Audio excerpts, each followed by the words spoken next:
Welcome, everybody, to the newest episode of the Unhinged Vibes Podcast. I am Coastal, aka Coast Dynasty on Instagram, aka the Coast Face Killer, aka today's guest Coast, aka Coastferatu. And what's up? It's your boy Noslin, aka Noslin69ers, aka Petty White. How's it going, everybody? Petty White, I love it. The name fits. So today's episode, El Jefe, Caramel Thunder with 2 L's, he's away again today, so it's going to be just me and Nelson, and we are going to be going over the newest set for Magic, Innistrad Crimson Vow. This weekend is the pre-release. Nelson, how excited were you about this set when they announced it? Well, first off, when they came out with Midnight Hunt, I was very excited. And I told myself, okay, well, I'm good for now. But when they announced some of the cards and the commander set for Crimson Vow and the cards that came out, yeah, I told myself, okay, let's go and reserve a decklet, one of the precon decks. And I probably will end up buying one of the sets. So I am very excited about this set. They hooked you in. They hooked you in with that with some of the spoilers, didn't they? They did. I told myself, no, I won't. And yeah, they got me. Yeah, I still remember when they were going over their timeline, their roadmap for the next 18 months, and they had announced Innistrad Crimson Vow. I was all in. I was 100% pumped for this because in my late teens, in and around the time with the rise of the Brood in the WWF and Blade starring Wesley Snipes, I had a very, very short, but very, very intense and very, very unfortunate vampire phase where I dressed like a vampire and sort of was probably 2 steps too interested in vampire lore. Had the long black trench coat, and it was a really sad sight to see. So I've always been attached to the sort of lore and the mythos of vampires. So I've been very, very excited about the set since they announced it. Let me ask you, since we are going back to Innistrad, personally for yourself, how connected are you to the world, to the plane of Innistrad itself? Like, is that something that you have any special connection to at all?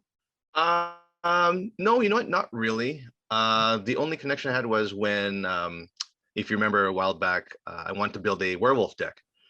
And I've always not lobbied, but I always say, I hope one day that they would come out with one. And then when Innistrad, when they started showing some of the spoilers, I thought, okay, there has to be a commander werewolf because, come on, their main image on that they showed was a werewolf. So I thought, okay, there has to be some. Yeah, absolutely. And I waited, and and there was, and you know what? I still haven't built it. I know we're waiting for it. Waiting for it. And I was. You've been talking for years about this werewolf tribal set, and then it comes out with the perfect commander. And then we just played last week, and it was nowhere to be found. No, it wasn't. And I know Rui was waiting for me to play because he had one of the commander that had protection against werewolves. And no, sorry to disappoint you there, but no, it's I think all it is just switching out a couple of cards and the deck is ready. But no, that was probably my only connection to the Innistrad plane. That and I guess with Crimson Vow coming out. Yeah, I'm not, and to be honest, I'm sort of in your boat as well. When I got back into Magic, they had already left Innistrad, so I don't have a whole lot of a connection to it as well. I started back again in Theros, so I think that Innistrad would have been a set I would have been interested in, but like you said, the timing for me didn't work out either, so I have no connection to this plane as well. In terms, like you had mentioned that Midnight Hunt sort of got you pumped up. Now that we're sort of past the release of Midnight Hunt and now we're into we're past spoiler season, we're into the release of Crimson Vow. Which set were you more excited for, Midnight Hunt or Crimson Vow? Oh, Midnight Hunt, hands down. Really? Just because I wanted that werewolf deck, which I haven't built yet, but just because just some of the spoilers that they had in that deck, or in that set, I should say. That was why I was really hyped up for that. That and obviously the Werewolf Commander. But no, I would say Midnight Hunt was the set that I was more hyped up about, more than Crimson Vow. that makes sense. And again, I'm the opposite way because, like I said, my aforementioned unfortunate vampire phase has still got me locked in. So as soon as they said that there was going to be a vampire set that revolves around a wedding, I was in. I was 100% in. I love the aristocratic nature of vampires and how they're fancy to be for the sake of being fancy. I don't know why that sort of appeals to me, but it's part of the reasons I'm drawn towards the whole allure and the lore of the vampires. Not the Lost Boys. No, not the Lost Boys, not Twilight. Although Lost Boys I enjoyed as well. Yeah. But yeah, no, I'm not a Twilight guy. So yeah. Sort of walking back on this now, when we talk about it, we talked about Innistrad Midnight Hunt and then Innistrad Crimson Vow. Is this sort of something you want to see in future? What were your thoughts? Talk to me about this sort of 2 release phased program, phased process that they used for this set, because they did go Innistrad Midnight Hunt, and then the next set is we're staying in the same plane again in Innistrad, and then going on, they are going to do a booster called Double Feature, I believe is what it's called, where it's a draft set that drafts both Midnight Hunt and Crimson Vow. What were your thoughts on this? I thought it was actually pretty cool because vampires and werewolves, to me, they go hand in hand, right? So right. I think it would have been a lot if they brought this out as one big set. So I think it was good marketing to separate into 2. You have your werewolves and then you have your vampires. So moving forward, I do hope they do something like this again. Now I'm not familiar with what creatures go with what. For me, it's vampires and werewolves. They go hand in hand. So in the future, I hope that they do something like this again, because I think it would, to me, gain more interest for myself and maybe some of the novice players or players that are, or people that, want to get into it. Players like us, right? We're relatively novice. Yeah, like for me, well, they're coming out with Kamigawa next, but Ninjas and Samurai, I think that would be great if they actually, did a release that way. If they did Kamigawa, Ninjas, and then Kamigawa Samurai. Sure. Yeah, I agree. I think one of the things is that this was sort of a process that they used to use before, right? In the older sets, they would stay on a plane for 3 sets. Okay. Right? With Ravnica, they did that, but the thing with that was when they would do it that way, the themes tended to run out of steam by about the 3rd set or so. So I think this strikes that happy medium, right? Where you've got, and like you said, there's werewolves and there's vampires here, so it works thematically and it works perfectly. That in terms of it is a large enough plane with a large enough history that you have meat on the bones for 2 sets, right? Yeah. And, for sure. both have like a distinct theme and a distinct flavor to them. I would like to see sort of this idea applied maybe with their major planes, right? Like if they do, when they go back to Dominaria, it looks like they are going back with the Brothers War. So it would have been nice to see maybe something like that. But definitely if they go back to Ravnica, seeing something like this, right, where you have 2 sets, I think I think that's the way to go. I think so. But yeah, I mean, you're excited about the set. I'm pumped about the set. So let's get to it. Let's talk about the first 2 the new set mechanics that they've brought in. So the first one is blood, right? So we're looking at creatures that can create blood tokens. Blood tokens are artifacts with 1 and tap it, discard a card, and sacrifice this artifact to draw a card. What were your initial thoughts on blood as a mechanic, and do you think you can go somewhere with it? At first I thought, you have to, the cost to sacrifice and draw a card, but it's really good for decks that have that play with the grave. Right. Yeah. And any recursion from your graveyard. So this works perfectly in there. This also works good with, any artifact deck that if you just need an artifact out there. For example, say like Brutaclad, where you can just turn that artifact into an artifact creature. I think that's perfect there. I thought there might have I felt there should have been a bit more, but I think for what it is and just the two types of play that I talked about, I think it fits perfectly for it. Yeah, I think so too. I mean, I think I'm in the same boat as you. For now, it seems like it's a lot. All right. I just think it's fine. I think for an initial introduction for this set, we'll see what sort of support it gets as the sets evolve and as we move on to future sets, because there is definitely somewhere to play with that. And I do like it thematically with vampires in terms of that you can use blood Yes.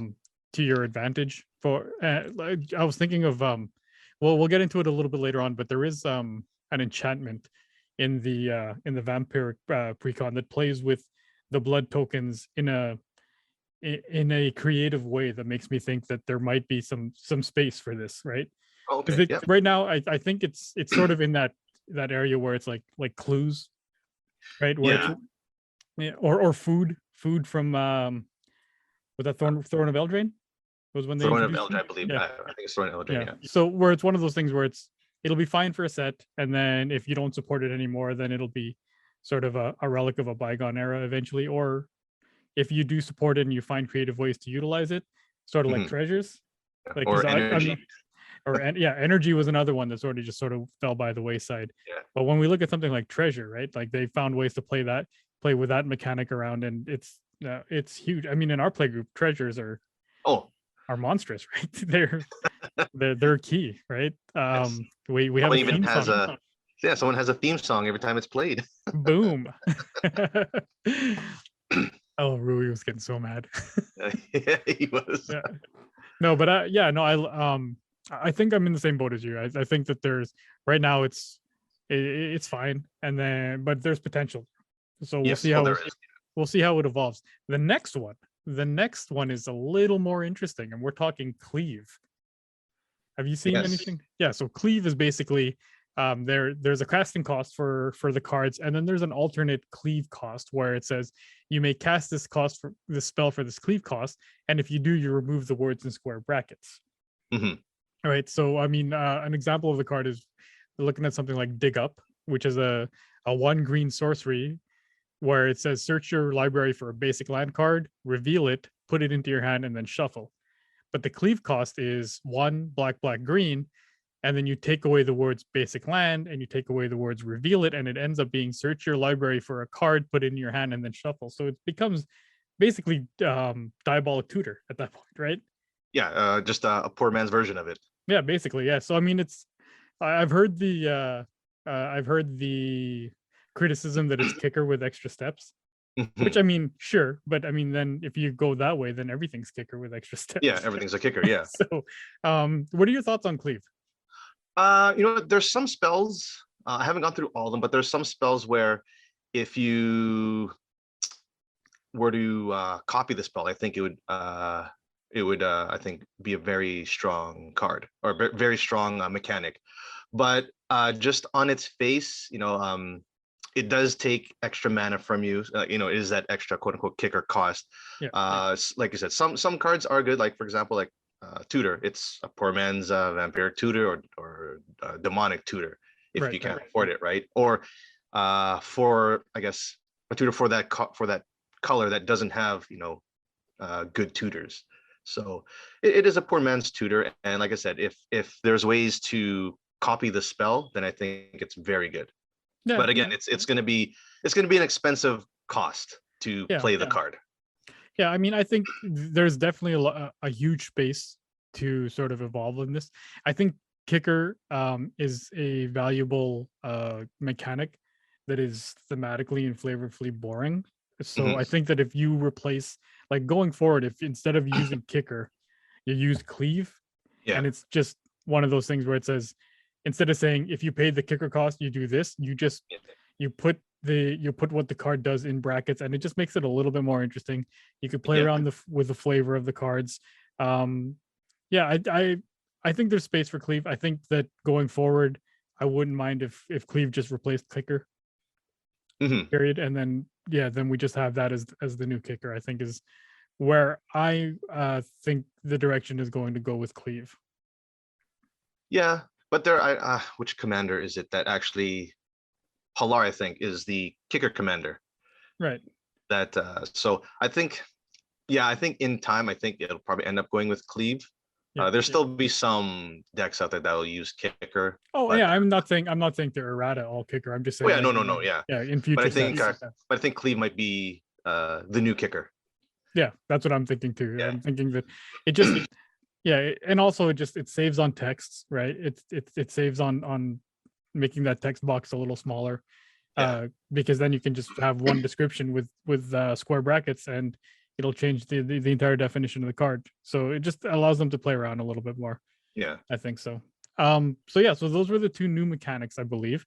Let's go on, and I mean, our group is the commander group. I mean, we should preface this conversation by saying that our group plays commander primarily, almost solely. Do you play anything other than commander? No, it's just commander. No. I did for a little bit like online with Arena, but I didn't like it. And I know you guys, I know you guys tried it. I never did, but Oathbreaker, but that didn't. Well, Oathbreaker is just a commander variant, right? Yeah. And that I'll take the blame for us not playing Oathbreaker anymore, because I went and immediately played just the dumbest, most oppressive Oathbreaker deck possible right away, and I should have probably what is it called? The persistent petitioners deck with what is the dramatic reversal as the spell. So I mean, it got real dumb real fast, and yeah, I can see like there were some salty feelings around the board, and then that was the end of Oathbreaker, unfortunately. So but yeah, I mean, other people had a good point. Like, instead of, because my idea with Oathbreaker was, when we're running out of time and we just have time for one, like our last game, when we said I'm down for one more game, and then that game lasted an hour and a half, and we left way later than we were supposed to. I thought, well, this will make sure that we get in a quick game, and then we just decided, you know what, let's just play faster commanders. So maybe I'll bring back Shu Yun again. That'll bring back a fast commander. Sorry. And then Shu Yun. So when we discuss sort of the cards and the reviews of the set, just please understand that we are coming at it from a commander centric point of view primarily.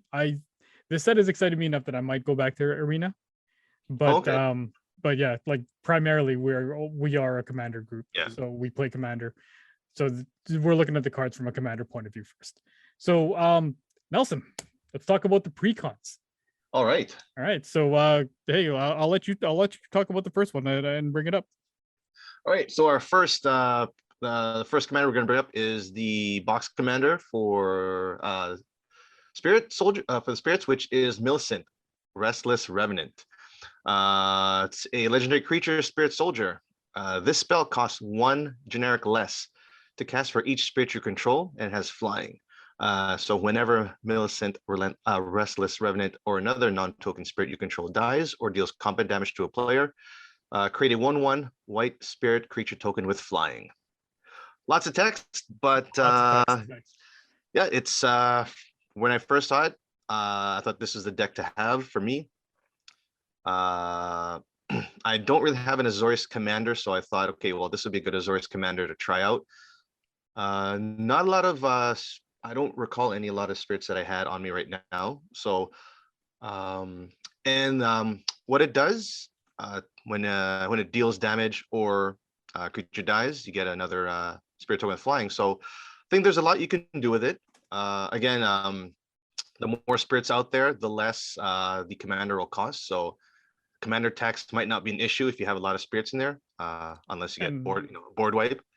You're in the right colors for it too, I think. Oh yes, yeah. No, I think looking at the precon deck, there were a couple of cards that really interest me, plus a couple of the other box commanders. 4/4 flyer, it's not too bad, but that's a healthy body.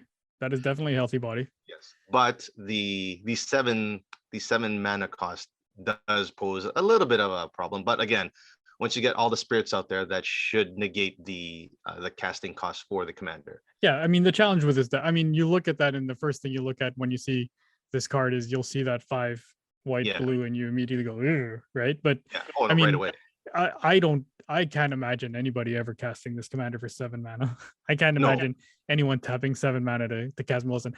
I'd imagine that anytime the way that this deck is going to be constructed, and the way that it will work, is that you're paying white blue every time you Yeah. cast this commander, regardless of how many times. And I think that that is definitely going to help, is that regardless of how many times you need to cast Millicent out of the command zone, it's going to cost white blue, I think, is the goal. And having said that, and knowing that, it might also give him a little bit of that built-in protection, because people know, well, it's only going to cost him 2 mana to bring it back out, so there's no point in killing him, No, there isn't. right? So And also, and I'm thinking also, one way to build this would really just be flyers, because, or just any type of creature that that can't be blocked. So flyers, any, so just a lot of evasion. indestructibles. Yeah, just a lot of evasion, because anytime it deals damage, you get that one white spirit token. So the more damage you do, the more spirit tokens come out, and the cheaper your commander will cost. Yeah, and I mean, I think spirit, just by their very nature, you can probably go spirit tribal and have enough creatures, because by their very nature, most spirits are going to have flying on them. Yeah. Right, they're going to have some level of evasion on them, just because thematically they should. Mm-hmm. Yeah. So, what do you think in terms of power level with Millicent? Comparing him to some of the past commanders that we've seen, like Lenore, Wilhelm, maybe Lathril, just some of the commanders that we've seen in the last maybe year or two. Where do you think Millicent fits? With the 3 or 4 that you mentioned, I wouldn't put it at the top. No. For me, just because, again, that 5 CMC or the 7 CMC cost, it is kind of a lot. But again, the more spirits you put out, the cheaper it is. Yeah, you still. I mean, you'll never have to pay 7, but you have to put work in to get you that do have to reduced put the cost. work in. Being a 4/4 flyer, I think that's a big plus. So I'd say maybe second or third, with the ones that you mentioned. Yeah. Just because of what it can do, and the token generating that it can do when when it deals damage, and especially the way with the spirit tokens come out, and with the creatures that you put into the deck. Yeah, I think it's a very good token generator. In my opinion. And with it generating the tokens, I mean, even if it does get hated off the board, I mean, he's paying his own commander tax that way, right? Yeah, for sure. Yeah, so I mean, this can definitely snowball. I personally like Millicent more than Renar. Mhm. Renar is the other recent spirit related Azorius commander. I bought Renar. I've been very sour about how they errated and oracled his text. So yes, I remember. So that's part of the reason why I was a little bit hesitant to even look, because I was like, oh man, Azorius spirits. Yeah. Oh no, I've got a bad experience with Azorius spirits precons, man. I'm not in. But no, I mean, Millicent definitely has potential. But as we know with precons, they're not the only commanders that are available. So we've got some alternate commanders going into the precon. Talk to me a little bit about some of the alternate commanders that we've got going here. All right. So one of the alternate commanders for Millicent is Rhoda. Let me just bring it up here. Sure. It is Rhoda, Geist Avenger. It is a human soldier. It is actually a partnered commander. It is partnered with Timon, Youthful Geist. So with Rhoda, it's a 3/3 force TMC cost with vigilance. It says whenever a creature an opponent controls becomes tapped, if it isn't being declared as an attacker, put a +1/+1 counter on Rhoda, Geist Avenger. Which is actually pretty good, because I know in our play group we do have some creatures that tap for other things than attacking for mana or for anything. So I think this rewards us with anyone with any type of tapping shenanigans, untapping shenanigans. So I think that helps this deck, or helps this commander. The other one that was partnered, which I mentioned before, was Timon, Youthful Geist. It is a legendary spirit creature. It is it's a 4 and a blue, 3/4. Also has flying, and it says at the beginning of each combat, tap up to one target creature. So it's pretty much they pretty much it's a they pretty much how do I say it? They're synergistic. The synergy between the two is good. Yep. And it's a +1/+1 counter, and it's not till end of turn, so they get a +1/+1 counter. So no, I think it is a partner with each other well. Right. Actually, I was thinking of actually making when we'll talk about Vampiric Bloodline after a Belmont type deck. Ah. So I was actually going to use Rhoda and Timon. So if for anyone out there, if they do remember either Castlevania 3 or the animated cartoon series, they had actually 3 that was part of that team, which was Alucard, the speaker, and Simon or Trevor Belmont, I should say. Yeah, it Sorry. was Trevor. Yeah. So Rhoda will be my Trevor, and Timon will be my speaker. That's actually not bad. That thematically that could work. And yeah, like you said, there is definitely synergy between the two. Yes. And then is there another commander that we're looking at there? The last commander I forgot was Donald, Herald of the Wings. It's a human wizard. It's 2. You pay 2 and 2 blue. It's a 3/3. It's whenever you cast a non-legendary creature spell with flying, you may copy it, except the copy is a 1/1 spirit in addition to its other types. The only drawback is do this only once each turn. Okay, so it can't be sort of. You can't. No, and you can't just storm off on it. Yeah. But you can copy if you had flash on everyone else's turn. So yeah, you can theoretically, depending on in a game of Commander, when it comes back to you, have 4 spirit tokens when it returns to you. Well, 4 copies, right? Because it copies the creature. Yeah. 4 copies of the creatures. Yeah. Yeah. So, but it becomes a 1/1 spirit. Yeah, I mean, it becomes base 1/1, but I mean, it'll have all of its other. You'll have two versions of that fly. Like I'm trying to think of what's a big beefy fly. Like if you cast Consecrated Sphinx. Yes. Oh no, or is Consecrated Sphinx a legendary? Or no, it's not. It's a non-legendary. So no, Consecrated Sphinx. Yeah. So if you cast Consecrated Sphinx and you copy it, yikes, right? Yeah. You don't care. I mean, nobody casts Consecrated Sphinx for the 4/6 flyer, right? No one does. You just want that extra draw. So now you're drawing 4 cards for every time somebody draws 1. Yep. Yeah, so that can get real gross real fast. You had mentioned that Rhoda and Timon are your you were thinking about doing a Castlevania Belmont theme with these two. So if we're looking at Millicent, Donal, and the partner commanders. Yeah. I guess maybe 2 questions. One, who do you run as the commander for the precon? And 2, once you start maybe either taking this apart or upgrading it, does somebody else sort of usurp that spot as the lead guy? For precon, it'd be Millicent for sure. Okay. Yep. But for if I was to tinker around and make a deck out of this, I would use the partner commanders for sure. The partner commanders. Yeah. Yeah. Okay. That does. I mean, there's definitely some space there. I think they're interesting. I really enjoy the synergy that those two have with each other. So for sure. Yeah, maybe let's go on to what I like to call the Jay Crowder section. Let's talk about the other 99. So let's look at this deck here, and we're looking at some of the other cards.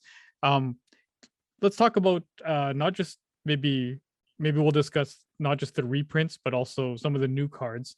Okay. What stood out to you in terms of the cards that are available when you buy this precon?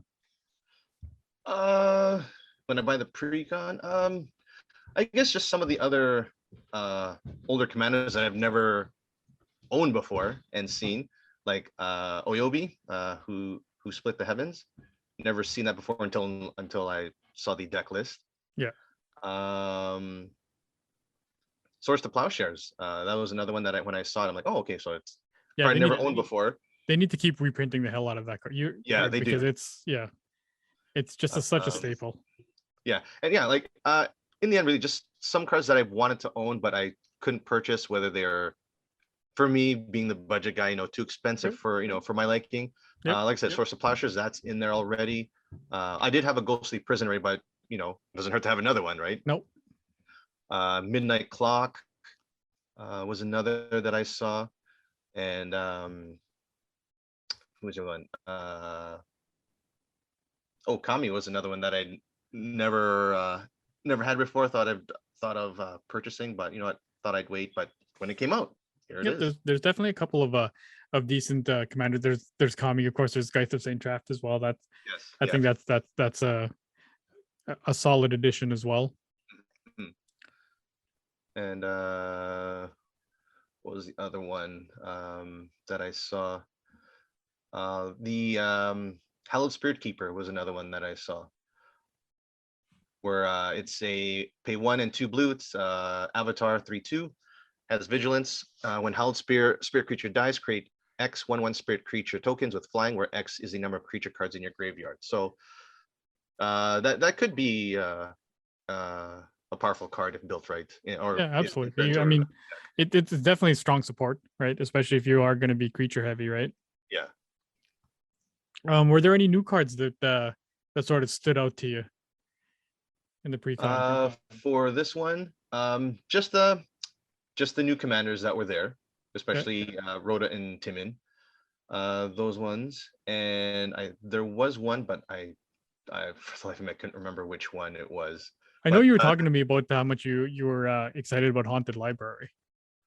Oh yes, that was more for. Was that for? Yeah, that was the one. Sorry, yeah, Haunted Library. Partnered that with Smothering Tide, and with a big board wipe, and all that treasure tokens that you have. Whew, that's a lot of spirit tokens. And also with Haunted Library, like when you're looking at it in this deck, I'm looking at it now. And it says whenever a creature an opponent controls dies, you may pay 1, and if you do, create a 1/1 spirit token.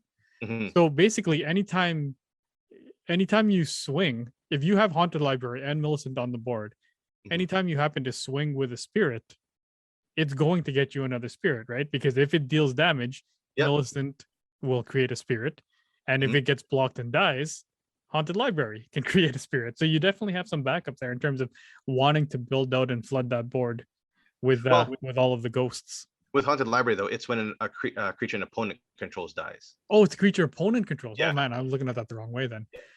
Oh so man, it'd be good, it'd be good for the board wipe. It'd be good with a board wipe for sure. For sure. Wow, I read that completely wrong. RTFC Coast. Yeah. So yeah, I mean, we've went over the 99. We've talked about a little bit about each of the commanders. Let me ask you, what do you think out of the box? We've seen Lenore looks really good out of the box. I enjoyed playing that commander precon. Wilhelm was disgusting. Wilhelm ran away with the game until we were able to really get back in. Lathrill's all really, really strong. Coming out of the box, this entire thing as a precon, where do you see this? Do you think this is gonna be up there with them? Wizards has done a really good job of building synergistic precons that you don't really have to do a whole lot to get it to be playable and competitive right away. So do you think this is going to follow that path? I think so. I think they put enough spirit creatures in the deck and decently cheap CMC costs that it could be one of a really strong precon deck in recent years. So no, I think they've built this pretty well. I think they have a decent amount of cards that will synergize with each other. Like I said, especially with Rhoda and Timon, I think they synergize very well. Yeah, I think so too. So, I guess final thoughts on the Spirit Squadron. Not to be confused, of course, with early 2000s super group from the WWE, the Spirit Squad. You gonna buy this? Oh yes, I already have it on reserve. Beautiful. I have it on reserve. So no, I'll be getting some sleeves for this and getting it ready for our next gathering. I might just have it as a pre-con for now, just to see how it goes. And then we'll go from there. Perfect. Actually, you answered my next question. I was going to ask you, are you going to buy it and keep it as a pre-con, or is this going to be something that you upgrade and we have to contend with going forward? because I might have to start looking at how to counter these guys if this is going to be something that's that we're going to see more regularly. Just be prepared. Petty White may come out. Oh, it's always fun when he does. All right, so let's move on now because we did see 2 precons. So the second precon is Vampiric Bloodline. Vampiric Bloodline is led by, and I have to make sure I get the name right. It's Streffen, right? Not Stefan. Streffen. Streffen Maurer Progenitor. He is a legendary 3/2 vampire noble. Casting cost is 2, 1 black, 1 red. He's a 3/2 with flying, and he's got a lot of text too. So at the beginning of your end step, create a blood token for each player who lost life this turn. Whenever Streffen attacks, you may sacrifice 2 blood tokens, and then if you do, you may put a vampire from your hand onto the battlefield tapped and attacking, and it gains indestructible until end of turn. So, what are our thoughts on Streffen? For me, that reminds me of Alesha. Yeah. Except it's coming from your hand. So this is Alesha. Yeah. Yeah, absolutely. I mean, there's definitely ways to be able to he's almost the opposite of what Edgar Markov is, because you almost want to play big beefy vampires in this deck, versus with Edgar you sort of just wanted to play a bunch of low to the ground vampires. I mean, I just put whatever vampires in the deck because I was, not as great a Magic player when I bought that in 2017. But yeah, I digress. Yeah, with Streffen, you want big beefy vampires that you can throw down. They'll gain indestructible. The one thing that I will say is, I mean, at the end of your end step, create a blood token for each player who lost life this turn. So I mean, it doesn't just incentivize you to attack all of your opponents, but also for you to take on a little bit of life loss each time, because then you'll get a blood token for yourself too, right? And I mean, most vampire decks, almost all Rakdos decks, use their life as a resource, right? Yes. So how many, almost every draw spell almost that is in black, like we're looking at Phyrexian Blood and all that. Underworld Connections, Greed, like all of those, they all Crushing Disappointment in the Strixhaven deck, or in the Strixhaven set, like basically they all cost life. They utilize life as a resource. So you're definitely getting a lot of blood tokens. And I wonder, like, this might be something where I looked at it at first and thought, like it's fine, but I wasn't super excited about it. But I wonder if they do evolve blood into something that's a lot more creative, that there might be some space for Streffen to get stronger as blood evolves. So I mean, I don't know.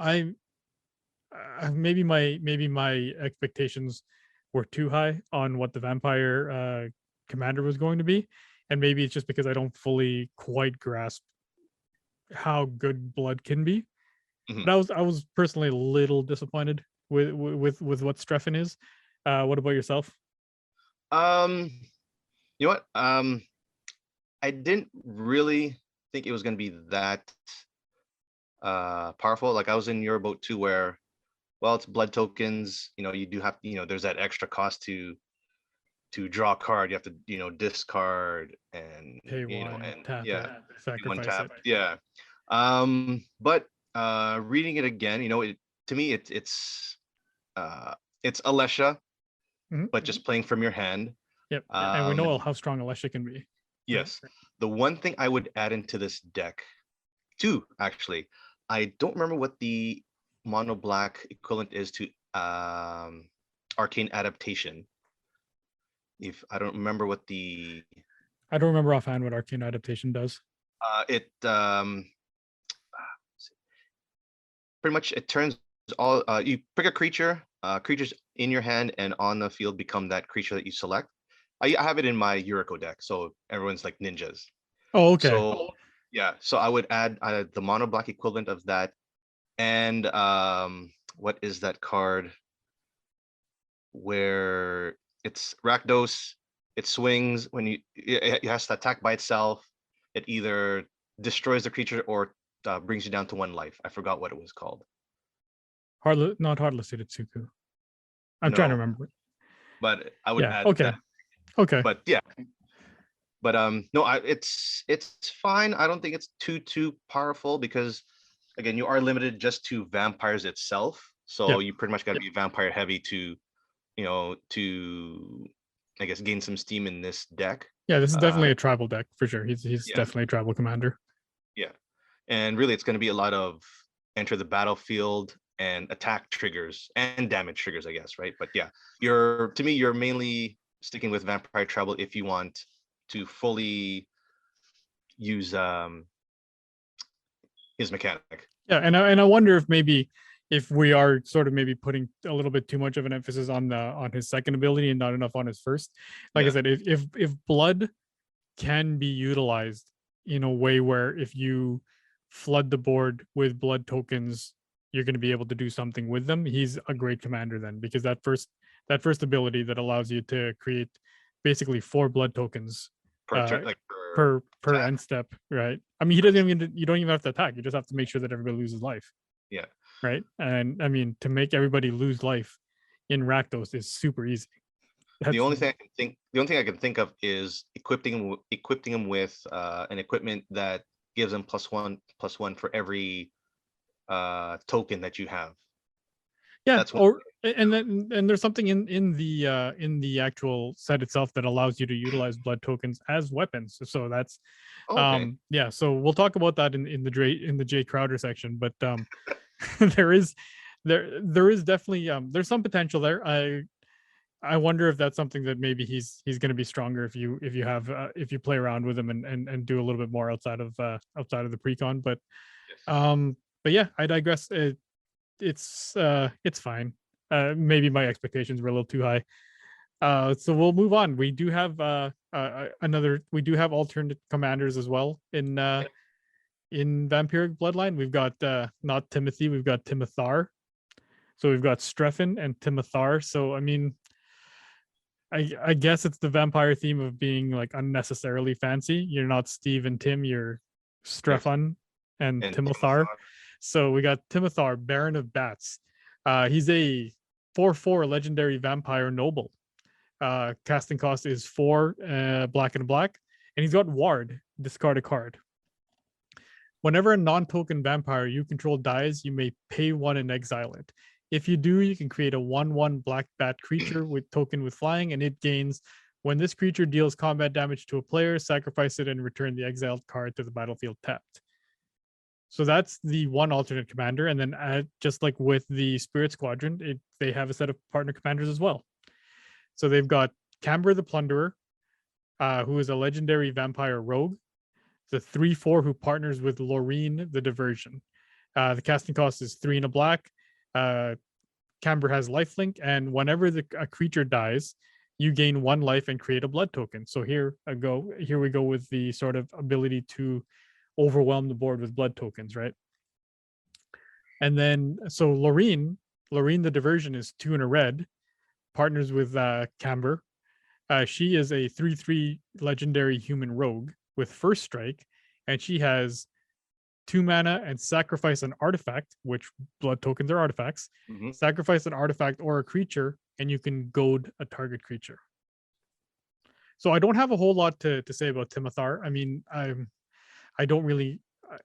You have the ability to recur creatures. That happens in black. It's yeah. There's not a whole lot there that I don't think excites me. Where I am excited, just like you, is the partners. Yes. Because and this is the part, and the one thing is, I will say, they excite me, and they really excited me when I first saw this. I am significantly less excited after I heard a little bit of news. So, as with Renar, Camber has already been oracled. Oh. Yeah. So, and then maybe it's not so much oracled, but it's like almost an error card. It's the Jordan wearing jersey number 12 in the NBA hoop set. Right. So Camber the Plunderer, apparently the precon version says whenever a creature dies, you gain 1 life and create a blood token, which is perfect for aristocrats, right? Or any type of sack outlet decks that we're all very familiar with. The set booster version, or the borderless art version of Camber, says whenever a creature an opponent controls dies, Uh, you gain 1 life and create a blood token. So it becomes markedly worse yes. with that, because then now you don't have the control to trigger him, right? Because before you'd be able to create a you just sack a creature, create a blood token, tap 2, sacrifice that blood token. Now Loreen has the ability to goad. Go. And Yes. yeah, and I really like the goad mechanic. I think that's a fun space to be in, because Yep. it does, I mean, it's creature removal via forced combat, Yes. and I like that space. I like the I, it's not the most efficient way to do things, but it's fun. It's why I built that Zancha deck all those years ago, right? Yes. Just the everybody fight each other. I mean, that's sort of the space I like to live in, right? Just goad. I mean, I naturally goad people into fighting each other. That's my favorite part of Magic, is doing the politics thing and convincing everybody else I'm not the threat. Yeah. So I think when I'm looking at the or the 3 different commanders, I think I'm like you in that I think I'm gonna go with Camber and Loreen as the commanders I'm most excited about. Again, having said that, and not understanding maybe fully what blood is capable of, but then we see here, this is sort of where we can play around with it, right? Anything that just says sacrifice an artifact and you get a payout out of it. Oh Usually, yeah. a lot of times when you sacrifice an artifact, it might be something that that you could use. Like there is a cost Yeah. to that. But I mean, if you're flooding the board with blood tokens, sacrificing a little bit of blood is no big deal. And then again, thematically, right? Like I said, No. you're sacrificing a little bit of blood Yeah. to get a bonus. So I know, I think I'm there with you in terms of enjoying the partners more so than definitely more than the alternate commander, and maybe even a little bit more than the cover commander itself. Your thoughts? Um. No, I same thing with you. I do like the partnered commander. They do synergize off each other, but kind of disheartening that they oracled Camber, because that really just It makes you like that simple change of text basically completely changes the way you would build this deck, right? oh It's no yeah, longer a sacrifice deck, right? It's no, not. So that's how I would have built it. I would have yeah, had like a carry on feeder out there. Yeah, I'm sacking this, and then yep. And now then it's now you it's guys fight each other. yeah. Yeah. So I guess that's where the goad comes in. But Yeah. again, it's you're taking that extra step and jumping through another hoop to do that. So Yeah. Yeah. I mean, I'm still excited about them, but I'll have to see how it'll work out in terms of building that deck. yeah, Um with Timothar, mhm. if I was playing with Drada, I wouldn't mind that at all. Yeah, Just because I would just discard and then I get my card back. So yeah. there's certain decks that this would be bad against, I and one of think them is Graveyard Recursion for sure. yeah. I think Timothar works. I think Timothar works better in the 99 Yeah, than I it think would so. as a commander. And even here, I mean, he is mono black, so he wouldn't even work in the precon as the commander. So, Yeah. but that's the same thing with Donal, right? Donal is mono blue, Mono blue. Yeah. Yeah, so you couldn't just swap them. No. So yeah, let's hit to the Jay Crowder of it all. Let's talk about the other 99. It was funny because I thought to myself before the precon was even announced that I was going to buy this if for nothing else to upgrade Edgar Markov, right? And then I saw the list of 35 creatures. I believe they're all vampires. I'm not 100% sure. I'm just going to assume that they're all. No, wait, There's nope. a couple of demons in There's a there. couple of demons, right? I was looking for a significant portion of the reprints. They're already in my Edgar Markov deck. So on the one hand, you are getting solid value vampires in this deck. On the other hand, there's not a whole lot for me to plug and play into my current vampire deck. So that does sort of hit one of the boxes that I had checked for why I wanted to buy this deck. Yeah, because I mean it's got Indulgent Aristocrat, it's got Blood Artist. I mean, those are all solid cards, right? And Stromkirk Captain's in here, Falconroth Noble, Anawan the Ruin Sage. It's a lot of your staple the Edgar Butcher. Markov vampires. Yeah. Yeah, Oh, the Butcher. Yeah, you have to have the Butcher in there. the Butcher is in here. So there's a bunch of cards in here that I think would work if you want the Vampire Tribal and you weren't around when the Edgar Markov precon came out, Mhm. and you do want a Vampire Tribal, you don't want to fork over $130 for Edgar. Yeah, this definitely has some solid value there. In terms of the new cards, the one I think you were excited about, and maybe we'll talk about this. Talk to me a little bit about Shadowgrange Archfiend. Shadowgrange Archfiend. Let me just pull that up again. Sure. That's the as you're looking for it, he's a 6 and a black for which is a very heavy cost. Oh, But there he is. Yeah, there he is. He's an 8/4 demon. So it is. His text is: when Shadowrange Archfiend enters the battlefield, each opponent sacrifices a creature with the greatest power among creatures they control. You gain life equal to the greatest power among creatures sacrificed this way. So for me, I'm just looking this as an insert for my Drana deck. Okay. Because I do have some cards in there that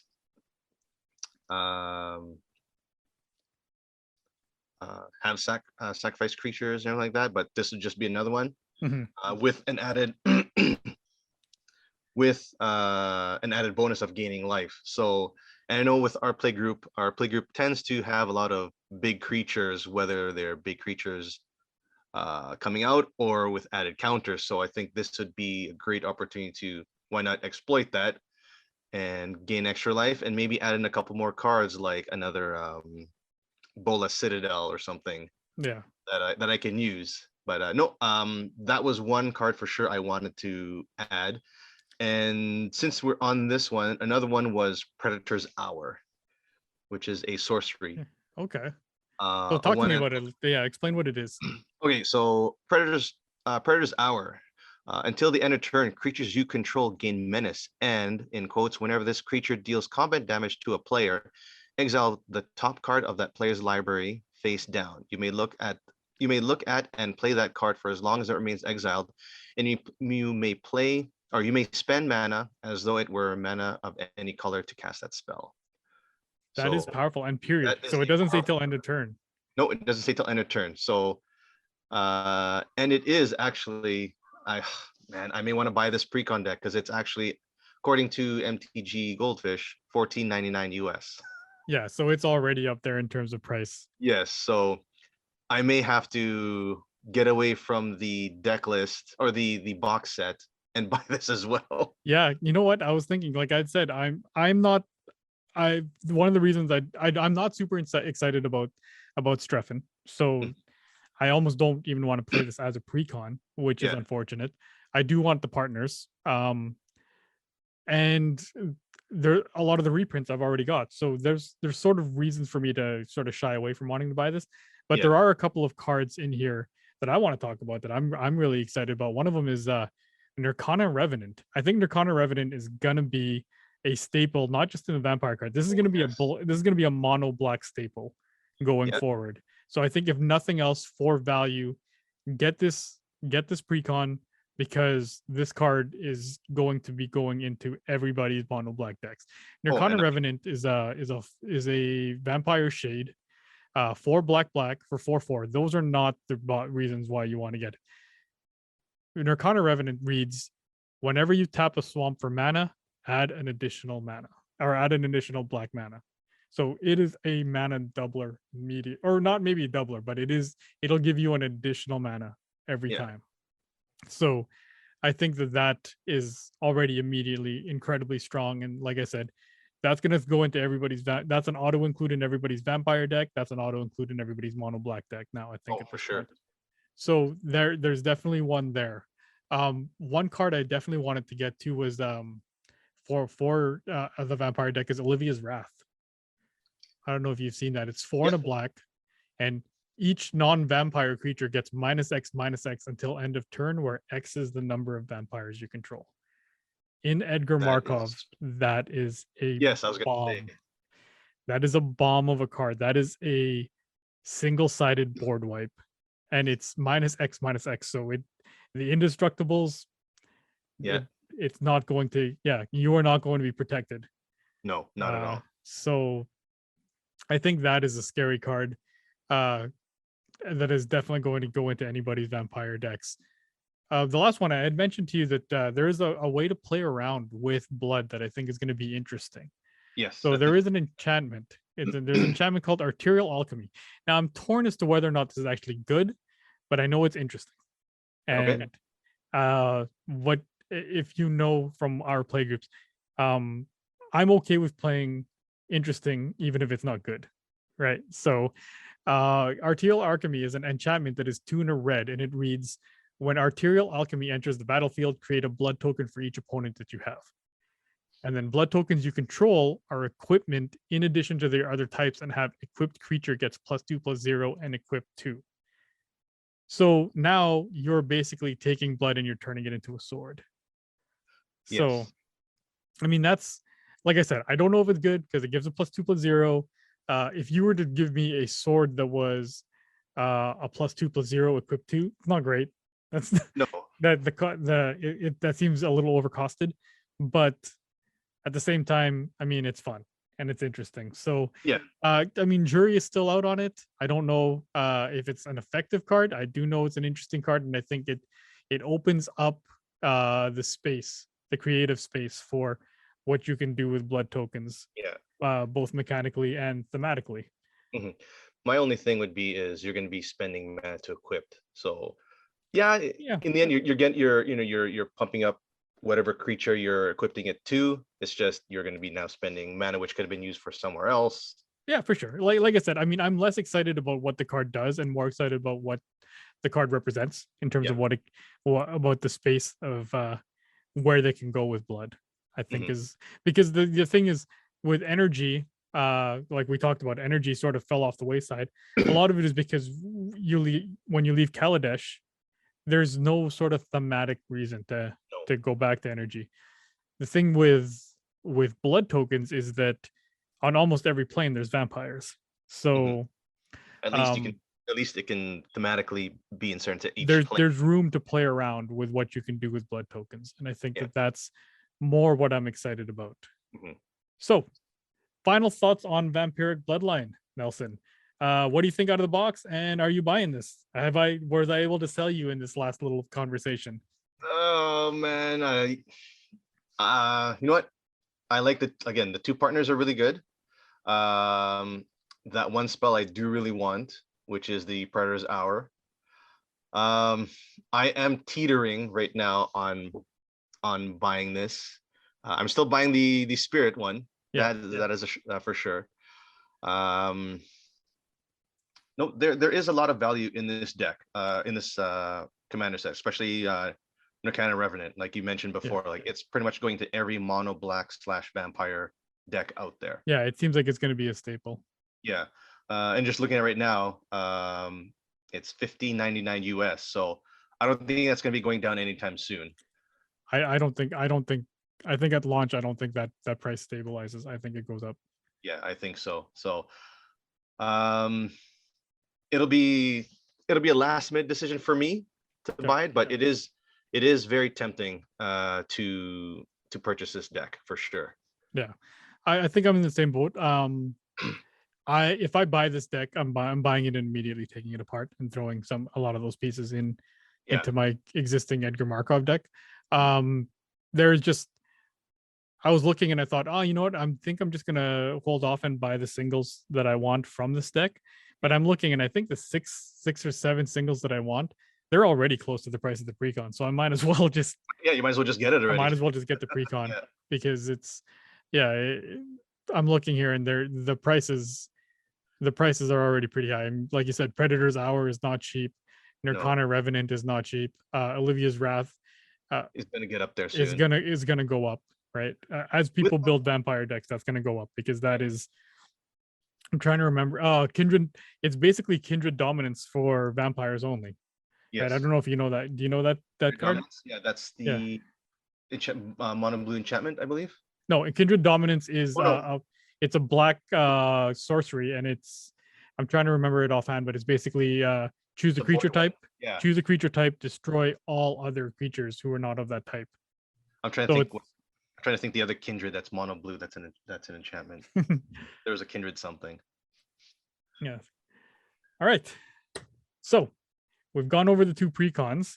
We don't want to do an exhaustive sort of review of every card. We definitely don't have time, or quite frankly, the capability to do that. No. Right. So let's do something. I'm still sort of struggling. I want to get your thoughts on this.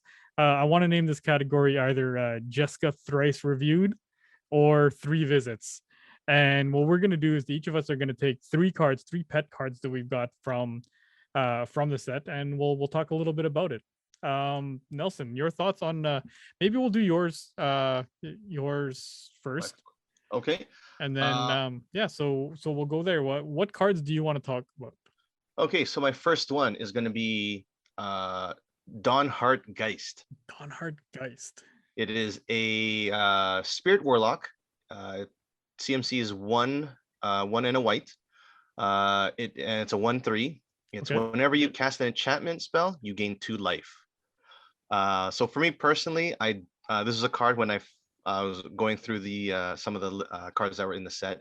This caught my eye because I do have a enchantment heavy deck, which was SRAM. Okay, yes.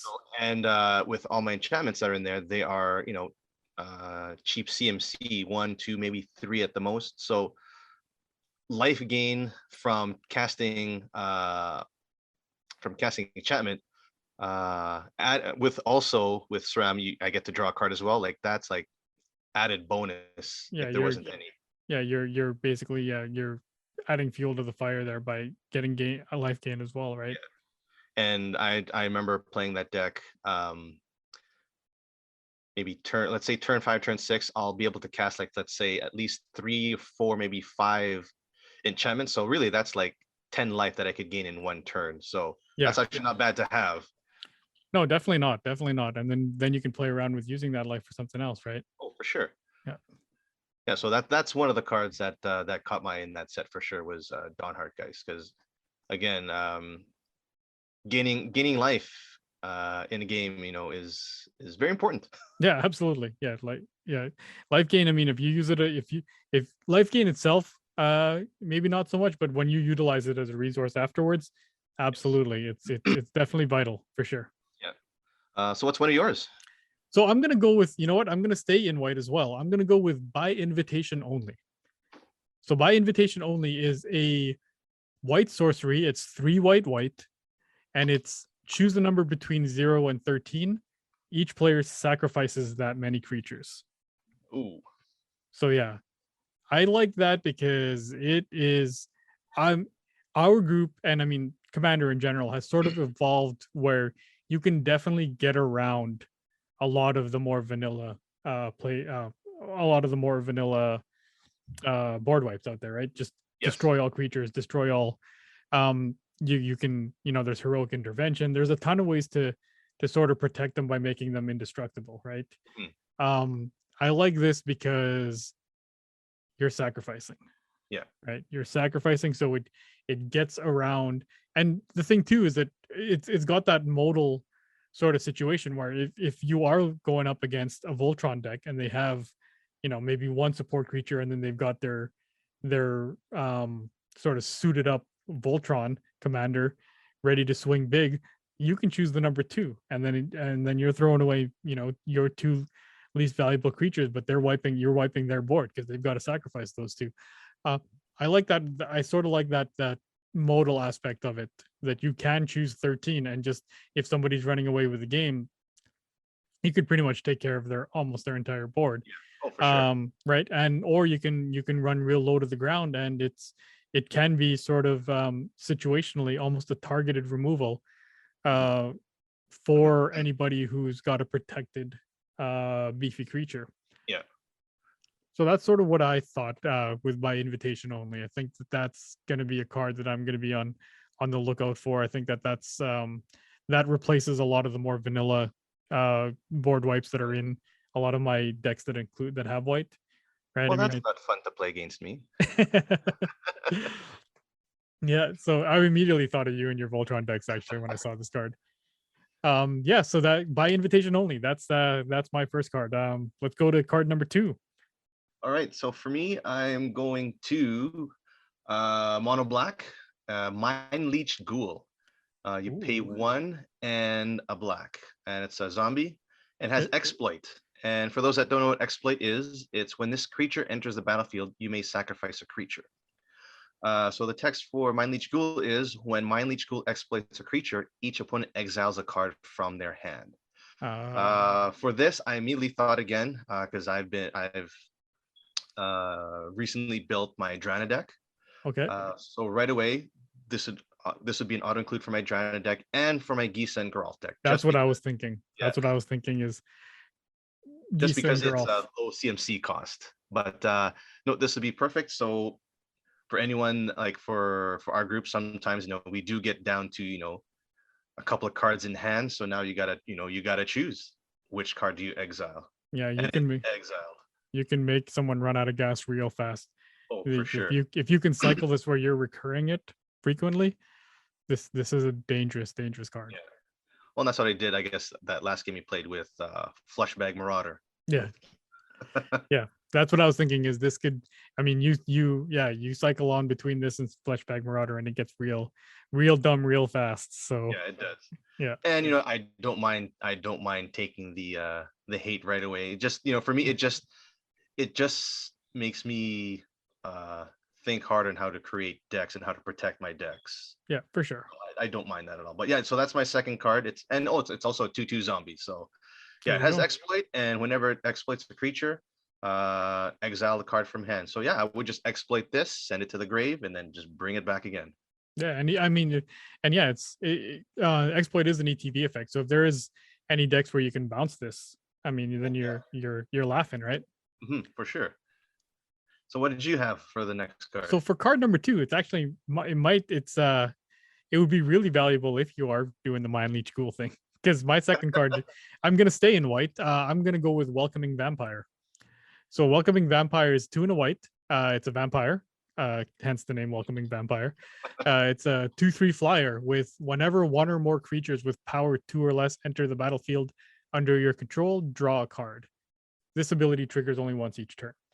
So the reason I chose this card is because twofold. One, I mean, this basically just says you get a free card every turn in Edgar Markov, right? Because the vampire that he creates is a power 2 or less. So I'm drawing a card every time with Welcoming Vampire. I personally actually like the fact that it only triggers once per turn, because the fact that it triggers once per turn means that it's not going to be like a bomb. It's not something that is going to be easily sort of abused.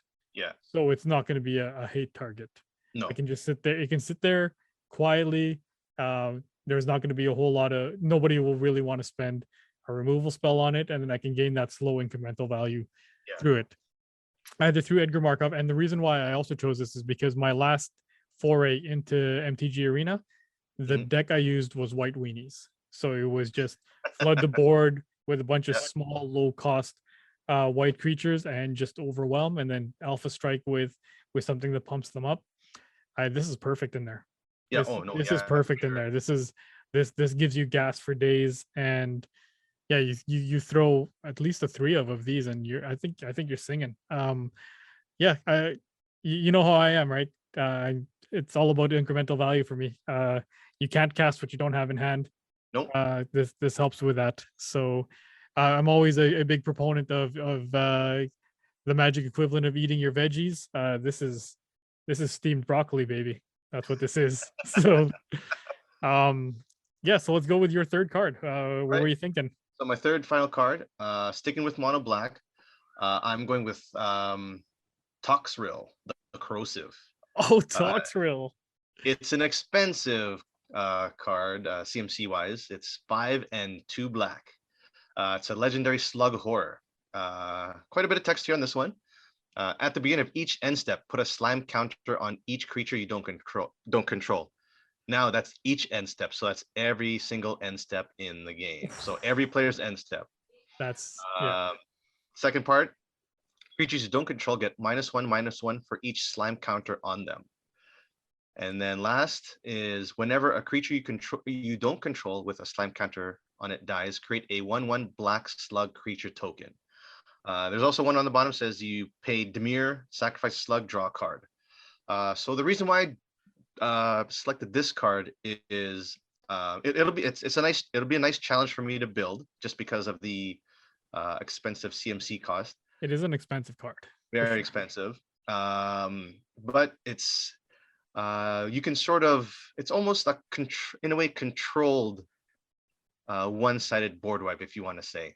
Yeah, it's almost like a slower massacre girl. Yeah, a slower massacre. Yeah, correct. Yeah, slower massacre girl. But not much slower. No, not much. But also,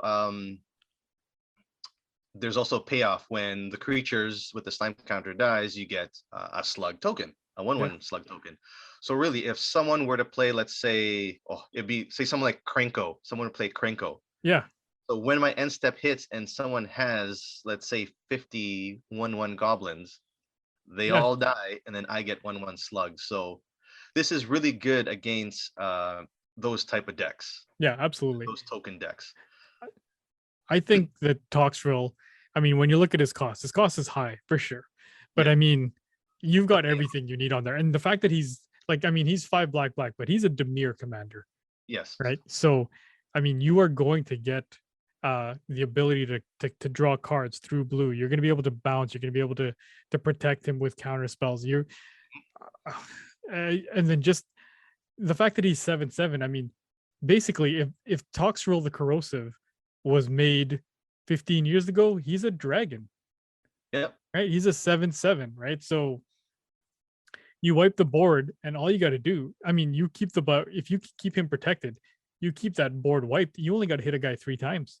Yep, that's it. Right, and then and that's game over. I think that's like you said, there's a cost to getting him on the board.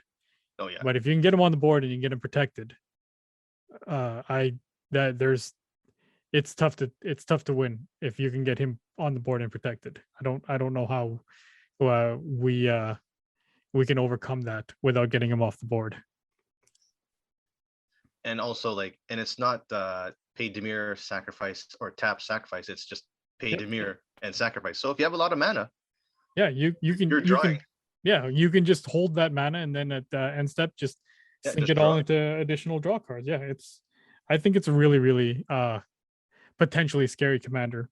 Yes. But the high CMC cost, the high mana value cost also means that it's not going to be it's not unfair. I think he's fairly costed. Yeah. And the only huge the big drawback for that is if it gets put into the back to the command zone, now it costs 9. So there is that possibility. Well, I shouldn't say there is that possibility. It is going to happen. Yeah, that's the thing is, a lot of my mana will be tied up. But like you said, once it's out on the field, it's pretty much going to do the work for you. Yeah, I think so. So. It's you're on your end step. You're putting a minus. You're putting a slime counter. Yeah. And then it's getting all the creatures that I don't control that have slime counters are getting a -1/-1. And if you're playing 1/1 tokens, those are gone, and then I get my tokens back. Yeah. Even if you're not playing 1/1 tokens, if there's 4 people on the board, I mean, by the time it gets around to your turn, from your end step until the beginning of your next turn, -4. Getting -4. I mean, there's not a lot of decks out there that can survive, whose boards can survive -4 consistently. Too bad I didn't say permanents, because that would have been great on Planeswalkers. yeah, for sure. Well, mind you, here's a question: how would that work then? Because I know, I think it's an artifact, Liquid Metal Touring. Liquid Metal Torque. Yeah, Liquid Metal Torque. Where it'll turn your permanents to artifacts. So in my Thanos deck, I do have that where I can turn my Planeswalker into an artifact. So how would that work with, let's say, turning your Planeswalker to creatures? It would get would the -1/-1 be taking away from the loyalty counters? How would that work? I don't know if there's a card that does that. Well, there, if there is, it would turn it into a creature, and then it would sort of specify what the creature's Oh, it'd be power like toughness is, and then then it would go from there. Like, is it its loyalty? Is it its mana value? true, Right. true. So No, that's that makes sense. Yeah. yeah, Okay. and then for a lot of those, it's also till end of turn. Yeah. So yeah, so I don't know if there. I mean, it would be there might be a convoluted way to get there. I'm not sure of it though. So Yeah. But I know that's that's when I saw that, it's like it would be a good challenge, but the fact that it's gonna do the work for you once it's out there, it's just now the work is I have to make sure it's protected. yeah, for sure. So what's your last one? So the last one here, and this is the thing, is I'm actually kind of shocked that you didn't pick this one. Oh, okay. So I am gonna go with Avabruck Caretaker, who transforms into Hollowhenge Huntmaster. Averbrook So Averbrook Caretaker is a 4 green, and I'm beginning to wonder if maybe you didn't pick this card because you didn't see this card, because this card is 100% going in your werewolf deck. I'm telling you that right now. Oh, It yeah, is- you know what? I did see this, but Yeah. I skipped it. But I know what trend you're talking about. Yeah. Okay, so Avabrook Caretaker is a 4/4 creature human werewolf with hexproof, and then at the beginning of combat on your turn, put 2+1/+1 counters on another target creature you control, and that's during Daybound. Nightbound, yeah. The When Nightbound it is where when it flips to Nightbound, look the F out, because Avabrook Caretaker transforms into Hollowhenge Huntmaster, who is a 6/6 werewolf with hexproof. Mhm. And then on top of that, other permanents you control have hexproof. And then at the beginning of combat on your turn, put 2+1/+1 counters on each creature you control. So Hollowhenge Huntmaster, who is a 6/6, will immediately become an 8/8. Every one of your werewolves all get +1/+1 counters. They're all hexproof. So basically, you are getting asceticism for free on top of this body, on top of a 6/6 hexproof. I mean, I don't have a werewolf deck, but this werewolf, like, and with hexproof, it is going to be really hard to remove the daybound version. And once you transform Averbrook and it's nightbound, this is an alpha strike card. This is a win con of a card for anybody who's running Tovalar. Any werewolf deck, this is a win con of a card. This is a card that I am quite frankly surprised that it wasn't in Midnight Hunt and wasn't the star of the show, because this is a beast. This is a monster of a card. This might Your be thoughts, Nelson? this might be in the double feature. Yeah. It should have been in. It should have been in double feature actually. Yeah, it's definitely going to be there. Yeah. I think one of the reasons why I remember reading this card, but I think one of the reasons why I didn't put it in my 3 was because it's so easy to bounce from Daybound and Nightbound. I think that's one of the hexproof is nice, but I think it's so easy to get back to Daybound once this comes out. Right. Because I'm sure right away when it comes out, it's like, okay, everyone just cast 2 spells and then we're done. Yeah. Right. But that was one of the reasons why I didn't put it in there. It is a good card. It's a great card. Mm-hmm. But just I need to have I forgot what card it was. Immer Self Wolf or something like that, to have it on the field so that they don't transform to Daybound. Oh, okay. Yeah. So I think once that's out and then this is out, then it should be safe. But the chances that happening or me drawing that again, who knows? But I just think that, like, when you have this card, it also puts the pressure on everybody to make sure it doesn't transform to Nightbound. So nobody's holding stuff up. Yeah. Oh no, for nobody's sure. holding, like we can't do the Drago, right? Yeah. That a lot of people like to do. Like Vidalcan Orrery immediately becomes not as strong because you have to cast something. Yeah, because there's no way you can allow this to hit the Nightbound, because once it hits Nightbound, I mean, if it gets the Nightbound and it's your turn, that might be game. Mm-hmm. That might be game with this card, I think. Yeah. All right, so those were our 3. Those were our 3 cards. I'm still bouncing back and forth. What do you think? Jessica Thrice Reviewed or 3 Visits? I like 3 Visits. You like 3 Visits? Yeah. It's a good card. It's definitely a solid green staple. You know what? Yeah, okay, we'll go with 3 Visits. We'll go 3 Visits until something else comes up, but 3 Visits. All right, so let's do, you know what? Let's finish this off with let's do a quick speed round. Do we want to get into the conversation with Olivia and Edgar? Sure. We can do that. You know what? I have just one. I mean, I get it. Like, from a commander point of view, My biggest, and I've talked about this, I'll talk about this later as well, as my biggest disappointment with this deck is that there wasn't a Mardu vampire commander. I was hoping to see something to replace Edgar with, because my Edgar deck is not a strong deck. It's just a bunch of vampires thrown into a deck. But Markov is such an infamous commander that I think I get um an undeserved amount of hate for that deck. Like, I do get targeted, and fairly so, because I would do the same thing to others. But for the level of strength that the other 99 are, it does not justify the amount of hate that the deck itself gets. So I was hoping for something to replace that, and I just thought, I mean, Olivia and Edgar now. Edgar's really really depowered, and I mean that makes sense thematically, right? Yeah. He's basically at a weakened state, and that's why they're getting married, right? And Olivia's a good card. Olivia's a solid card. I just thought, I mean, one's Rakdos, one's Orzhov. You partner them together, that's the perfect Mardu commander. And I thought, Perfect. and they're married. They're getting Yep. married, so I just thought that's a perfect sort of theme to have. Like, if anybody should be partnered, it's the new wedding couple, right? Yeah, and I thought for sure that there was going to be, I would have thought anyway, a partnered commander and those two.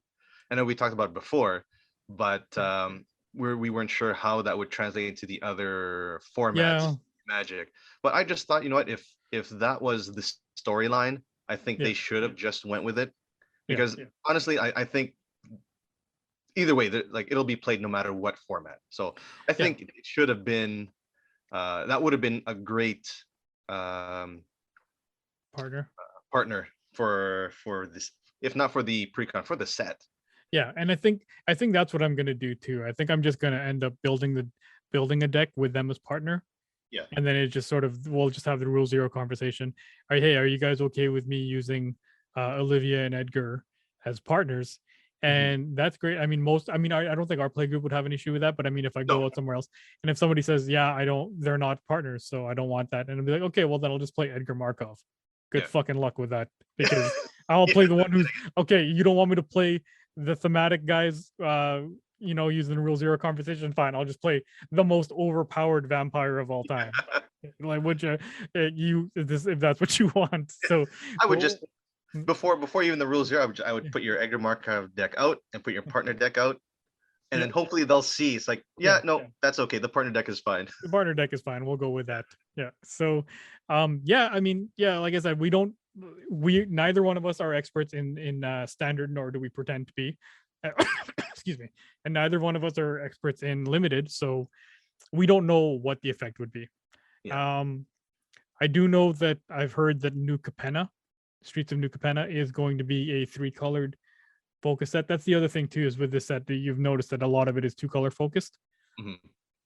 I've heard New Capenna is 3-color focused, and it is about the underworld and the underground. It's sort of like what is it, a film noir, or an old timey gangster movie, but thematically for Magic.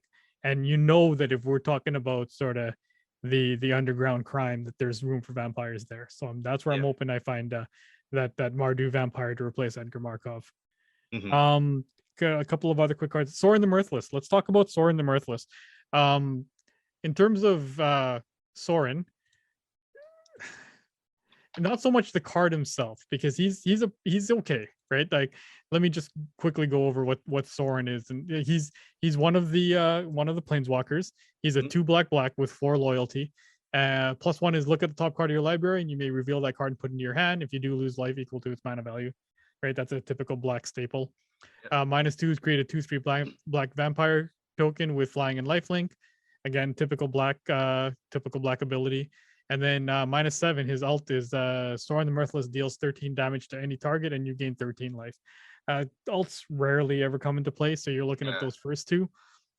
He's a pretty vanilla planeswalker. I don't think it's like, reading it again, it's not that powerful.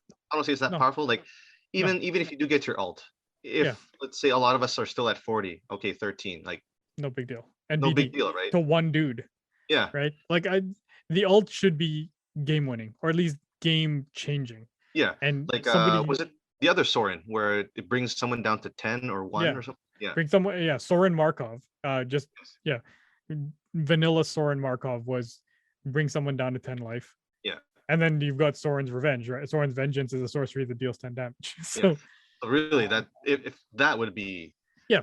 this But one is so the reason I wanted to bring up Soren is because we've talked about this before, and I think that a lot of the discord around and the conversation around Soren the Mirthless is that Castlevania art. yes. That Castlevania art is amazing. I cannot believe that one, they got the artist To do it, yeah. who did the cover artist who did all the Castlevania. This Soren looks like he looks like Alucard. He looks like he right. So he looks like the cover of Symphony of the Night. Yes. No, I want like to get him to agree to draw and do the art for all this it's amazing. You've never seen it before? Yeah. Go check it out. And that's the thing is I want Soren, and I'm going to put Soren in my vampire deck, not because it's good, because as we already discussed, it's not a great planeswalker, but because that art is just, chef's kiss of a card. Yes. But the conversation I wanted to ask you about this is Soren the Mirthless for a planeswalker that, as we said, it's fine. He has got his regular bordered art. He's got a separate borderless art, so it's not just an extended art of this card. He's got another borderless art that is different. He has got the Fang bordered art, which is what the Castlevania art is, and then he's got an alternative that is basically Count Dracula of him. Yeah. So he has got, when you take a look at that, he's got 4 different arts, plus you've got extended art, plus you've got foil versions. He has between 8 and 10 different versions of this one card. Now we're getting to a point where how much is too much, right? Like I get like the alt art is really cool, and I get the sort of Wizards wants to get into the play space that other people are in, where they alt cards, right? Where they alter cards, and they want to get into that and sort of take that revenue for themselves. And fair play to any company who wants to do that. But yeah, man, I mean, 4 different versions, you don't need 4 different versions. No, okay. All right. I don't think you do. If anything, you just have you can have a it's regular art. I would honestly, maybe 3 would be pushing it. Yeah. 2 is good enough. I think. I think that for someone as special as Soren in a vampire set, I can understand having sort of the regular art, and then the Castlevania art as his alt, and then maybe because he is Dracula, having that Count Dracula version. But then the one that sort of bothers me is the extraneous borderless art, because it's not even that much better than the bordered art. So I don't know why it's there. But yeah, okay, so we're sort of in agreement where that maybe there's too many versions of this card. Yeah, I don't think you need that many. Like, next there might be another version of Soren that's going to be coming out after this set comes out. So right, exactly. You don't need any more. Like there could be a blade version of it, or there could be who knows. Yeah, exactly. It's one of those it's almost like the playground conversation that we have when somebody's at the water fountain, right? Save some water for the fish, my friends. Like you're going way too far, going too hard, maybe a little too fast. If anything, I would just leave it for for the other companies or other people that do this on the side. Leave it for them, let them do it. I think that'd be fine. But for Wizards to actually come out with 4, 5, 6 different versions, like it's kind of overkill. I think so. I agree. All right, let's go through these. We got maybe two or three more quickly, and then we'll end off with our final thoughts. Okay. I thought this card was something that you were going to be, again, this, I'm surprised that this wasn't in your 3 visits, was Necroduality. Necroduality is a enchantment. It's 3 and a blue. Whenever a non-token zombie enters the battlefield under your control, create a token that's a copy of that creature. I mean, I know you tend to love the create a copy of. You've got a couple of decks that do that. I totally missed this one. Oh, did you? Okay, so that's why you didn't have this in your 3. I totally missed this one. Yeah, and you have a zombie deck, so I was like, why isn't... this would be perfect. It's a bomb of a card, right? Oh my god, I just made your Geese and Geralt deck stronger. I gotta stop doing that. I gotta Not that stop giving you pointers on some of these cards, man. not that Don't use roof that against me. not that rooftop storm wasn't enough. Yeah, Which again, exactly I right. didn't know that's how it read. Oh, So thank it's you again. That's that how. deck was Yeah, vicious, vicious. And because then I looked up the rules on that too, and I guess there are a few people that thought the way I thought too. But and it's fair to think that because that's the more fair way. Like the way the card is definitely more broken. That's for yeah, sure. Um, that's why I thought when Rui said that's your turn. I'm like, was I supposed to keep going? yes, you were supposed to basically empty your hand. So so one card I wanted to look at too and just get your quick thoughts on. It was Cultivator Colossus. So Cultivator Colossus is a uh creature plant beast. It's 4 and 3 green, so 4 green, green, green. So it's an expensive card, but it's Yes. got trample. Cultivator Colossus' power and toughness are each equal to the number of lands you control. Mhm. And when Cultivator Colossus enters the battlefield, you may put a land card from your hand onto the battlefield tapped. And if you do, draw a card and repeat this process. Ooh, So it's strong on its own. But what yes, immediately comes up to everybody is this is a bomb of a combo with abundance. So exactly.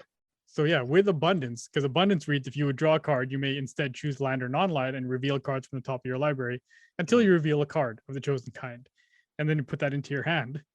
And so basically you're emptying your entire deck of all of your lands if you get those two to hit and stick, Yes. right? Because then you're looking for the next land on the top of your deck, you play Yep. it, then you can look for the next land and you play it, and you just keep on going until all of your cards or until all your land is on the board. So and in a format where we sort of poo-poo away from mass land destruction, this is kind of gross. This is really gross. And then on top of that, then he becomes, a 39-39. Yeah. So Actually, I was gonna yeah, say this would be good in my Tassiger deck. this would be good in any deck. Yeah. this is a Well, true. this is a disgusting, disgusting card. No, that is that's how much was this card right now? Oh, yep. It's pricey. Uh on Scryfall US, it is I 27.72. believe from what I've looked at, I've seen varying prices, but I have seen consistently it is right now the most expensive card coming out of Crimson Vow. Yep. Thanks. Okay, so and then one I don't know if you want to talk about this card. Maybe you might not have any thoughts on it. Is Grolnok the Omnivore? So Spell it he's Grolnok. So he's a 2 Simic, 2 green blue, 3/3 legendary creature frog.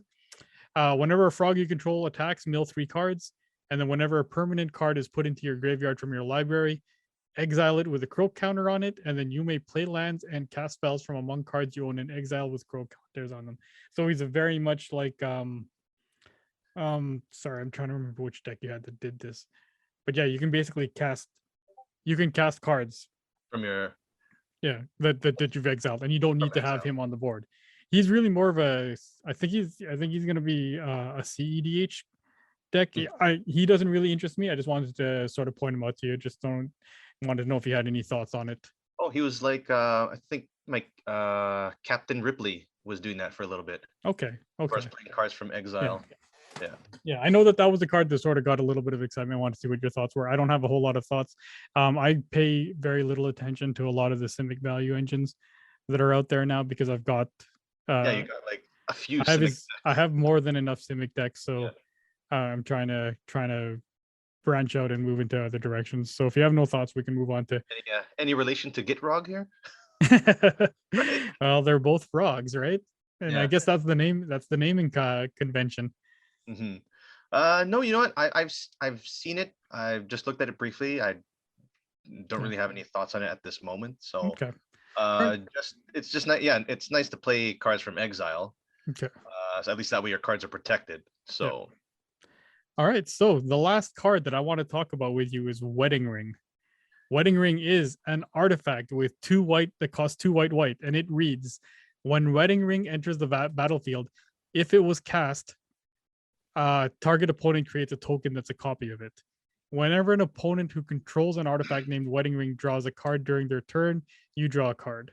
And whenever an opponent who controls an artifact named Wedding Ring gains life during their turn, you also gain that much life. These are the type of cards that I personally, one, love, Hmm. and two, wish they would explore more in the sets, because we are seeing that power creep. Like, one thing I'll preface right away, this isn't a good card. It's not going to win you any games. It's not a good No. card. But what I love about cards like this is they make the game unique in Commander, and they sort of evolve that space. I'm always a guy who, and you know this through our time playing, that I don't particularly care whether I win or lose. Yeah. I just want weird things to happen, and I want people to be able to go off. And even if, I mean, if it's me, great. If it's not me, that's okay too. Hmm. But I just want sort of interesting interactions to happen, and I Yeah. want sort of the social part of Commander to be as important as possible when it comes to this. And this is one of those things where we play a lot of Kingdom, and I love Kingdom. Yes. And just imagining dropping Wedding Ring and giving it to the king till death do you part, where, and it's a great card for bluffing. I just think that I don't know, like I said, it's a very small corner case. It's not a good card.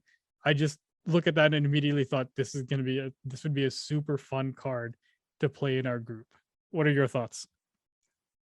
Uh, you know what? I will echo the same sentiment as you, especially with Kingdom.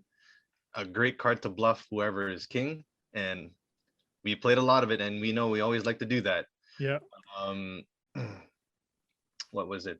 The drawing of a card too, if Yeah. is nice. So you get to draw with them and gain life as well. Yeah. I'm I reading mean, it's like whenever an opponent draws a card. So really, if you give it to someone who, like, well, I know I used to have the deck where you just, it's a draw engine. yeah. You'd be drawing cards right with him. Yeah. I mean, if I'm looking at this and I'm across the board, or if I'm across the table from myself, I Mhm. mean, I'm definitely giving this to my Tetsuko deck, Yes. right? Because I mean, that's all about drawing cards. Yeah. So For me, yeah, it'd be my SRAM deck too. yeah, exactly, right. There are definitely ones where getting that value from card draw is the main facet of that deck. And yeah, just the drop wedding ring on them, man. Hey, in sickness or in health, till death do you Yeah. part. I love it.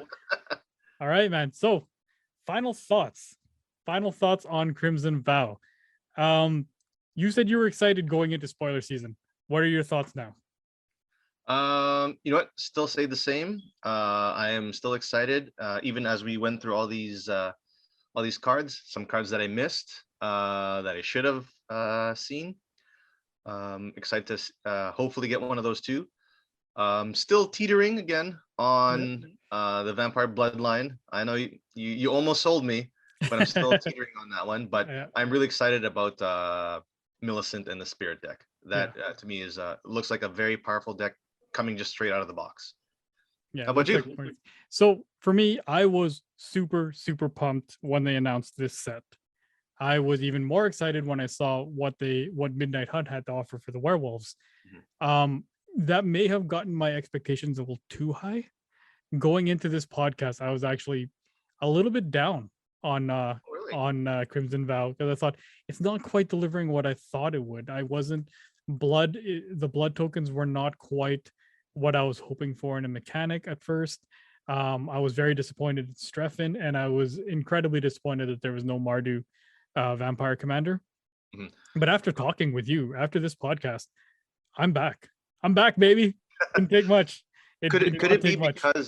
could it be because of your expectations? Well, not expectations, but what Edgar Markov is and what you expected those cards to sort of synergize with Edgar Markov? Possibly. Because the thing is, I did expect what I wanted basically was a weaker Edgar Markov, Mhm. right? And that's what I thought I was going to get. Because I didn't get him, that sort of put a downer on everything else for me. But going over the cards, man, I'm actually right back there. I'm excited. I'm really excited about this set. Excited enough that, like I said, I have gotten back into MTG Arena. I'm gonna start again with Arena this weekend. And for yourself, I mean, I am going to go to my very first ever pre-release, and I'm gonna try doing the sealed events for Crimson Vow. I've never done this before, So I'm pretty excited about that. Are you going to join me? I know I brought it up to you. I know I'm still teetering on that one too. Pressure's on. Pressure's on. Just for other reasons, but no. I talked to our family. I talked to our LG our guy at LGS and for what he explained, and no, he said it's something that I would enjoy as well. So I think so. I'm still on the board on that one. So here, let me sell you on this. How much did you like doing Commander Box League? Oh, it was great. Even though we haven't played that much, it was great. Okay, well, there you go. That's pretty much this what is it is. Commander Box League. That's what this is. It's a smaller version of it. So yeah, I'm gonna go ahead, and after this podcast, we're gonna spend the next 24 hours trying to sell you on this. But as for the pod, hey, final thoughts on Crimson Vow, man. Look, to me, it was a set that like you said, with Midnight Hunt, I was pleased with what they offered, and then looking at some of the cards with Crimson Vow, it sold me. So now I'm going to end up buying a set. But now with the Bloodline, the Vampire Bloodline, now I'm sort of teetering. Do I get that instead of the set? So I'm very excited. For those that are interested, this set is really good. The Crimson Vow and also the Midnight Hunt. So yeah, go out and get it. Yeah, man, I am very excited. My wallet is not. So on that note, Nelson, where can we find you? You can find me on Instagram. It's Noslin69ers. That is my name backwards, 69ERS. And where can we find you? You can find me at Coast Dynasty. That is COASTDY Nasty on Instagram. You can also find my website at powerhouse.ph/Coast Dynasty. Collectively, you can find all three of us. That's me. That is Noslin. That is El Jefe, the big boss man himself. Caramel Thunder with 2 L's. You can find all of us at Unhinged Vibes on Instagram. Nelson, bud, it's been a pleasure. It has been. Let's do this again for Neon Dynasty. What do you think? Oh, man. I don't know if my wallet can take it. Yeah. Just to say one more thing. I know we talked about it before, but our next podcast that's coming out. Ooh, preview. This, you guys might want to check it out. It'll be coming out next week, if I'm not mistaken. Yep. It'll be our first, and ours, I mean myself, Coastal, and El Jefe himself, our first superhero draft. Boom. We are going to go 10 rounds. Each one will pick a superhero team. Get ready to cheer for the best Coast Avengers. You know the West Coast Avengers. Now you're going to be cheering for the best Coast Avengers. Ooh. Nelson, man, it's been a pleasure. Been a pleasure as well. We'll talk again next week. Thanks, everybody, for joining us. Have a good one, guys.